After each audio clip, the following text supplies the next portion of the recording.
नमस्कार, स्वागत है आपका अपने इस प्यारे चैनल पर जिसका नाम है प्रगति इंस्टीट्यूट। तो हम लोग जैसा कि पढ़ रहे हैं इसमें क्लासेस जो हमारी चल रही हैं वो क्लास 10 की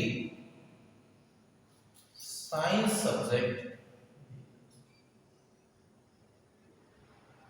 साइंस सब्जेक्ट की क्लासेस चल रही हैं जिसमें हम लोग इसके पहले चैप्टर लेसन पहला जो है उसके बारे में पढ़ रहे हैं। जो चैप्टर है पहला वो है रासायनिक अभिक्रियाएं एवं समीकरण। ये हमारे पहले चैप्टर का नाम है जिसकी क्लासेस हमारी चल रही है और आज हमारा इसका तीसरा लेक्चर है, थर्ड लेक्चर है। पहले दो लेक्चर में हम लोगों ने पढ़ा है कि रासायनिक अभिक्रियाएं क्या होती हैं और कैसे इनको हम पहचानते हैं कि कहीं कोई रासायनिक अभिक्रिया हुई है या नहीं। इसकी पहचान करने का क्या तरीका होता है, क्या ऐसे परिवर्तन होते हैं, क्या ऐसे चेंजेस होते हैं जिनके आधार पर हम बोलते हैं कि कहीं कोई रासायनिक अभिक्रिया संपन्न हुई है। फिर दूसरे लेक्चर में हम लोगों ने पढ़ा कि रासायनिक समीकरण क्या होते हैं, रासायनिक समीकरण कैसे लिखे जाते हैं, इसके बारे में हम लोगों ने पढ़ा था। अब आज हम लोग ये देखेंगे कि कोई समीकरण जो संतुलित या असंतुलित है उनको कैसे पहचानते हैं और पहचानने के बाद अगर कोई समीकरण असंतुलित है तो उसको कैसे संतुलित किया जाता है, इसको हम समझेंगे। वैसे हम लोग लेक्चर सेकंड में ये चीज समझ चुके हैं कि संतुलित रासायनिक समीकरण क्या होती है और असंतुलित रासायनिक समीकरण क्या होती है। हम लोगों ने देखा था कि ऐसी समीकरण जिसके दोनों पक्षों में सभी तत्वों के परमाणुओं की संख्या बराबर होती है उन्हें हम संतुलित रासायनिक समीकरण कहते हैं और जिनमें बराबर नहीं होती है उन्हें हम असंतुलित रासायनिक समीकरण कहते हैं। जैसे हमारे पास एक उदाहरण है, मान लेते हैं ये जिंक है और ये जिंक अभिक्रिया कर रहा है सल्फ्यूरिक अम्ल से। सल्फ्यूरिक अम्ल से अभिक्रिया करता है और अभिक्रिया करके क्या बना रहा है, बना रहा है जिंक सल्फेट, बना रहा है जिंक सल्फेट और साथ में बनता है हाइड्रोजन, हाइड्रोजन बन रहा है। तो ये हमारी एक रासायनिक अभिक्रिया है। कैसे रासायनिक अभिक्रिया है? क्योंकि यहाँ पर दो पदार्थ आपस में मिल रहे हैं और उनके मिलने से नए पदार्थों का निर्माण हो रहा है। यानी दो लोग आपस में मेल करते हैं और उनके मेल से एक नया रिलेशन बन जाता है, एक नया संबंध बन जाता है। तो उसे हम यहाँ पर एक तरह से जो ये संबंध केमिकल्स के बीच में होता है, जो संबंध रसायनों के बीच में होता है, उस संबंध को हम लोग रासायनिक अभिक्रिया कहते हैं।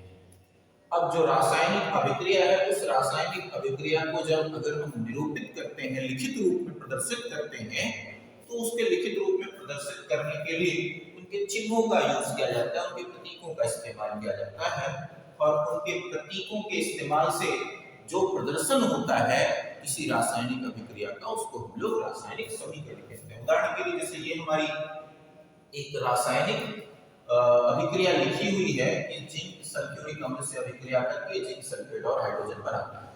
अब अगर हम जिंक का फार्मूला लिखते हैं Zn और सल्फ्यूरिक अम्ल का फार्मूला लिखते हैं H2SO4, इन दोनों की अभिक्रिया से क्या बन रहा है, जिंक सल्फेट बन रहा है, ZnSO4 बन रहा है और साथ में हाइड्रोजन बन रहा है। ये गैस है, ये ऊपर की तरफ चल जाएगी। तो जिंक का सूत्र हमने लिखा, सल्फ्यूरिक अम्ल का सूत्र लिखा, जिंक सल्फेट का सूत्र लिखा और हाइड्रोजन का सूत्र लिखा। तो इस तरीके से ये जो प्रदर्शन है, इस प्रदर्शन को हम लोग क्या कहते हैं, रासायनिक समीकरण। अब ये रासायनिक समीकरण संतुलित है या नहीं संतुलित है, ये चेक करने के लिए क्या तरीका होता है, हम एक टेबल बनाते हैं, जो हम इधर बना रहे हैं। टेबल में क्या लिखेंगे, तत्व लिखते हैं और परमाणुओं की संख्या लिखी जाती है। परमाणुओं की संख्या, संख्या किसकी, अभिकारक की, अभिकारक और उत्पाद की, दोनों तरफ के परमाणुओं की संख्या हम लिखते हैं इस तरीके से, और पता करते हैं कि क्या अभिकारक और उत्पाद दोनों दिशाओं में तत्वों के, सभी तत्वों के, भिन्न भिन्न तत्वों के परमाणुओं की संख्या क्या बराबर है या नहीं। देखिए सबसे पहला तत्व यहाँ क्या है, जिंक है। हम यहाँ लिख रहे हैं जिंक, पहला तत्व है। इसके तत्व, ये जो तत्व है इसके परमाणुओं की संख्या कितनी है, यहाँ पर केवल एक है। तो यहाँ हमने अभिकारक की दिशा में एक लिखा, इस एरो के पहले अभिकारक होते हैं, इस एरो के बाद उत्पाद होते हैं। तो अभिकारक दिशा में जिंक के तत्वों की परमाणुओं की संख्या एक है, और अगर हम उत्पाद साइड में आते हैं तो जिंक के परमाणुओं की संख्या यहाँ पर भी कितनी दिख रही है, एक दिख रही है, इसलिए एक लिख दिया इधर उत्पाद में। अगला तत्व हमारा हाइड्रोजन है, तो हाइड्रोजन अगला तत्व हमने लिखा, और हाइड्रोजन के परमाणुओं की संख्या कितनी है, यहाँ H2 लिखा हुआ है, इसका मतलब हाइड्रोजन अभिकारक की दिशा में परमाणु की संख्या 2 है। और अगर यदि हम उत्पाद की तरफ जाते हैं तो भी हाइड्रोजन के परमाणुओं की संख्या कितनी लिखी है, 2 लिखी हुई है, इसका मतलब हाइड्रोजन के यहाँ पर भी 2 परमाणु हैं। फिर अगला तत्व हमारा सल्फर है, यहाँ सल्फर हमने लिखा, और सल्फर के परमाणु की संख्या यहाँ केवल यस लिखा है और कुछ नहीं लिखा है, तो इसका मतलब सल्फर के परमाणुओं की संख्या अभिकारक दिशा में 1 है। और यही जब हम इधर उत्पाद साइड में आते हैं तो यहाँ पर भी सल्फर के एक ही परमाणु दिख रहे हैं, इसका मतलब सल्फर का भी एक ही परमाणु है उत्पाद दिशा में। अगला तत्व हमारा क्या है, ऑक्सीजन है। ऑक्सीजन के कितने तत्व हैं, ऑक्सीजन हमारा, ये ऑक्सीजन है, ऑक्सीजन के परमाणुओं की संख्या 4 है इधर, तो यहाँ हमने 4 लिखा, और इस दिशा में आएंगे तो इधर भी ऑक्सीजन के परमाणुओं की संख्या 4 है, तो ये 4 हो गया। तो इस तरीके से अगर हम देखें तो जिंक के परमाणुओं की संख्या दोनों दिशाओं में बराबर है, हाइड्रोजन के परमाणुओं की संख्या भी दोनों दिशाओं में बराबर है, सल्फर के परमाणुओं की संख्या भी दोनों दिशाओं में बराबर है, और ऑक्सीजन के परमाणुओं की संख्या भी दोनों दिशाओं में बराबर है।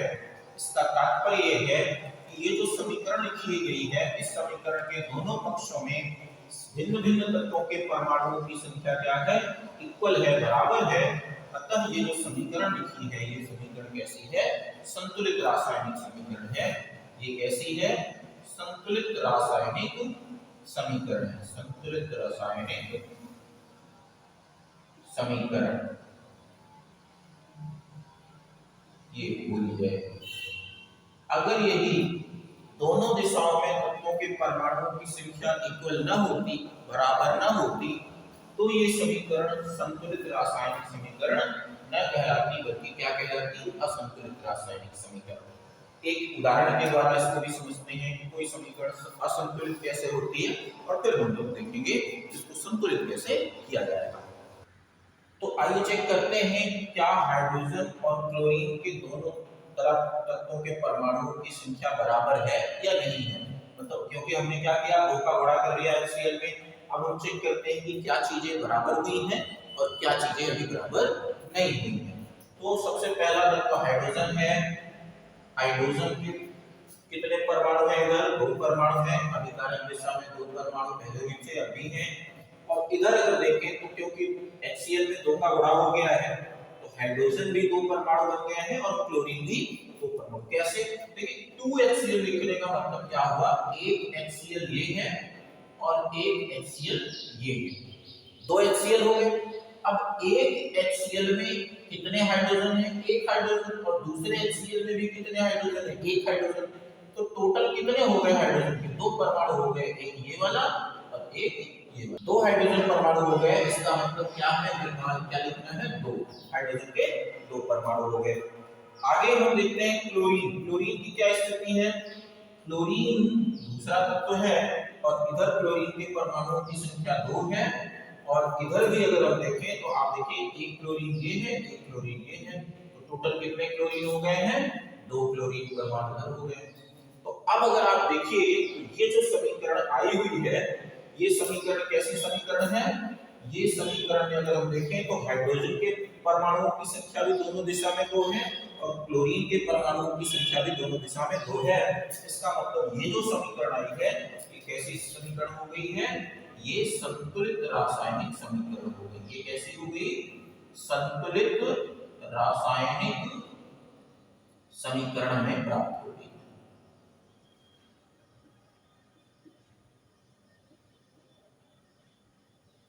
ये संतुलित रासायनिक समीकरण हमें मिल गई। तो इस तरीके से ये तो बहुत आसान वाला था जो एक स्टेप में कंप्लीट हो गया, मतलब आसानी से किया गया है। अभी कुछ इससे और थोड़ा सा हार्ड एग्जांपल लेंगे, उनको भी करके देखेंगे, पर चीजें आसान है, आप स्टेप्स फॉलो करेंगे, आप जो पद है उन पदों को ध्यान में रखते हुए क्रियाकलाप करेंगे तो आसानी से हम सॉल्व कर सकते हैं, आसानी से हम समीकरण को संतुलित कर सकते हैं, कोई बहुत समस्याएं नहीं है। तो आप देखिए ये आसानी से एक ही पद में हमने सिर्फ एक जगह बढ़ा दिया, हाइड्रोजन को बैलेंस किया, क्लोरीन अपने आप बैलेंस हो गया। तो ये हमारी संतुलित रासायनिक समीकरण प्राप्त हो गई है। आइए हम लोग कुछ दूसरा एग्जांपल, तो आइए देखें एक दूसरा उदाहरण जिसे हम देखते हैं। ये एक रासायनिक अभिक्रिया लिखी हुई है, मैग्नीशियम हाइड्रोजन क्लोराइड से अभिक्रिया कर रहा है और मैग्नीशियम क्लोराइड और हाइड्रोजन बना रहा है।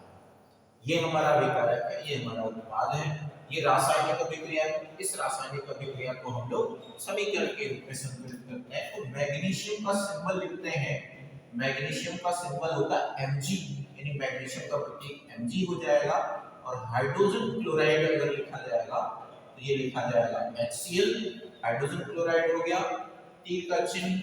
फिर आगे मैग्नीशियम क्लोराइड, मैग्नीशियम क्लोराइड का फार्मूला होता है MgCl2 और साथ में हाइड्रोजन है तो ये क्या हो जाएगा H2।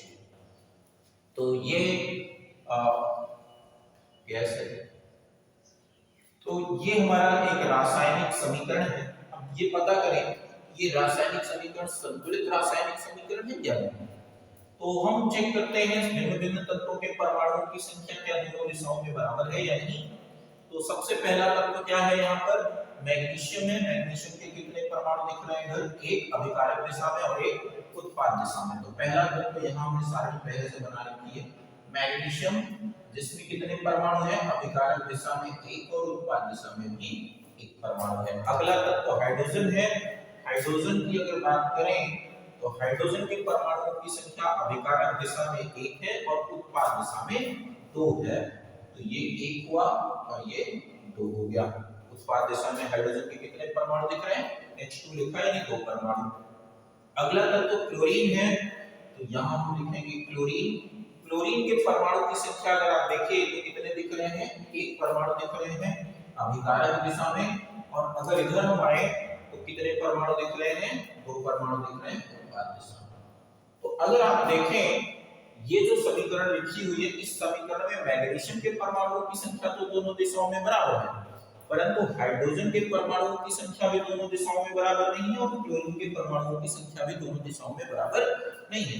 इसका मतलब ये जो समीकरण लिखी है ये कैसी समीकरण है, ये समीकरण असंतुलित है, असंतुलित रासायनिक समीकरण है ये।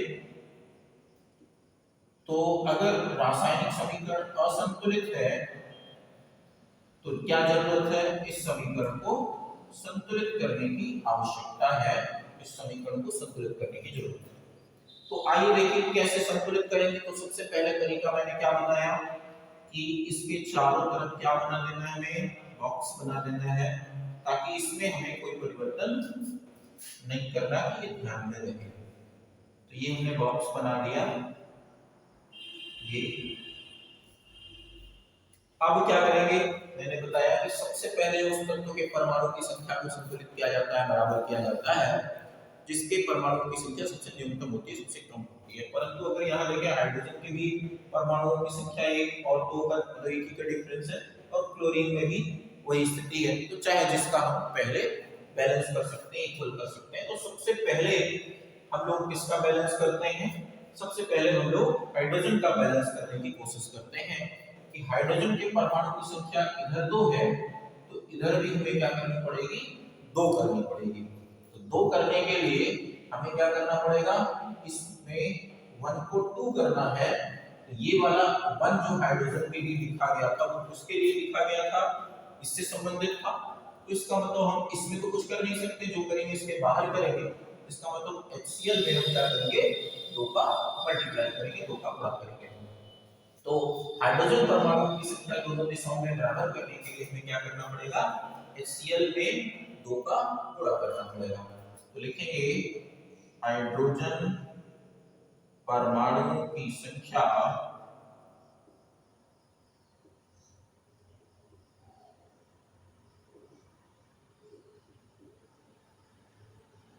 दोनों दिशाओं में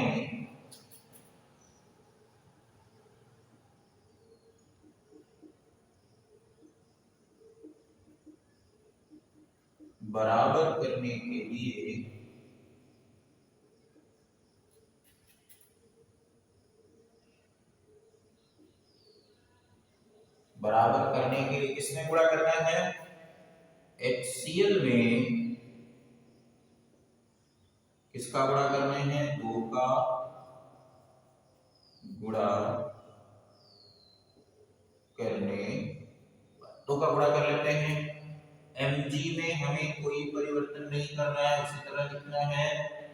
HCl में 2 का गुणा करना था तो 2HCl हो जाएगा, और फिर एरो, फिर MgCl2 और लास्ट में H2। ये हमने 2 का मल्टीप्लाई कर दिया। अब फिर से चेक करेंगे कि परमाणुओं की संख्या में क्या परिवर्तन आया है। तो यहां हम पुनः चेक कर लें क्या परिवर्तन आया है परमाणुओं की संख्या में। पहला तत्व मैग्नीशियम है। मैग्नीशियम के कितने परमाणु है, इधर 1 और इधर भी 1 ही है। एक परमाणु इधर और एक परमाणु इधर भी। MgCl2 लिखा है, यानी एक Mg है और 2 Cl है। फिर यहाँ पर हाइड्रोजन अगला तत्व है। हाइड्रोजन ये हुआ, हाइड्रोजन के परमाणु की संख्या कितनी हो गई, अब 2 हो गई, क्योंकि HCl के 2 अणु हो गए हैं। तो एक अणु में हाइड्रोजन 1 था, तो 2 अणु अगर हो गए हैं तो कितने हाइड्रोजन हो जाएंगे, 2 हाइड्रोजन हो जाएंगे। इसका मतलब इधर हाइड्रोजन के परमाणु की संख्या 2 हो गई, और इधर भी हम देख रहे हैं हाइड्रोजन के परमाणु की संख्या कितनी लिखी है, 2 है। फिर अगला तत्व क्या है, क्लोरीन है। तो ये क्लोरीन हुआ। क्लोरीन के परमाणु की संख्या भी क्या कितनी हो गई है, 2 हो गई है। तो यहाँ 2 हो गई है, और इधर कितनी है, इधर भी क्लोरीन के परमाणुओं की संख्या 2 है। तो अब आप देखिए ये जो समीकरण लिखी, इस समीकरण में सभी तत्वों के परमाणुओं की संख्या, मैग्नीशियम की भी, हाइड्रोजन की भी, क्लोरीन की भी, दोनों दिशाओं में बराबर है, इक्वल है।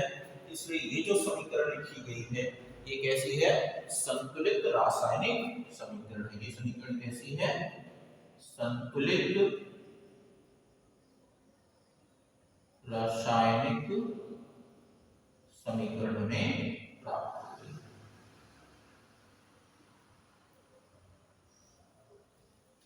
तो इस तरीके से ये स्टेप्स हैं, इन स्टेप्स का इस्तेमाल करके आप आसानी से समीकरण को संतुलित कर सकते हैं। आसानी से आप समीकरण का संतुलित रूप प्राप्त कर सकते हैं। तो चीजें है आसान, आप थोड़ा प्रयास करेंगे तो होगा। आज मैंने थोड़ा सा आसान उदाहरण लिया। अब मैं अगले लेक्चर में कोशिश करूंगा थोड़ा और टिपिकल उदाहरण के द्वारा आपको ये समझाने की कोशिश करूंगा कि कैसे कुछ बड़े जो संतुलन है वो कैसे किए जाते हैं रासायनिक समीकरणों के। तो आप हमारे वीडियो देखते रहिए और चीज़ों को अच्छे से समझते रहिए और थोड़ा सा मतलब प्रयास करिए कि आप खुद से भी अभ्यास करिए। जब तक आप स्वयं अभ्यास नहीं करेंगे तब तक आपके लिए देखने में आसान लग सकती हैं पर करने में आपके लिए आसान उतनी होंगी नहीं। परंतु जब अभ्यास करते हैं तो चीज़ें आसान हो जाती हैं, क्योंकि सुन रखा है कि करत करत अभ्यास ते जड़मति होत सुजान रसरियावत जाते से बढ़त निशान। तो अगर आप अपने मन मस्तिष्क के अंतःपटल पर इनको हमेशा के लिए चिन्हित कर देना चाहते हैं, हमेशा के लिए मतलब रख लेना चाहते हैं, तो उसके लिए आपको बार बार अभ्यास करना पड़ेगा। तो ऐसे ढेर सारे एग्जाम्पल्स हैं आपकी पुस्तक में, आपकी किताबों में। उन एग्जाम्पल्स का आप बार बार अभ्यास करिए और जो भी दिक्कतें हो, कहीं कोई समस्या हो, आपको अगर कोई समीकरण संतुलित करने में दिक्कत आ रही है तो आप कमेंट करके पूछ सकते हैं। मैं एक वीडियो के माध्यम से उसका जवाब देने का प्रयास करूंगा। तब तक के लिए धन्यवाद। आप अपना ख्याल रखिए।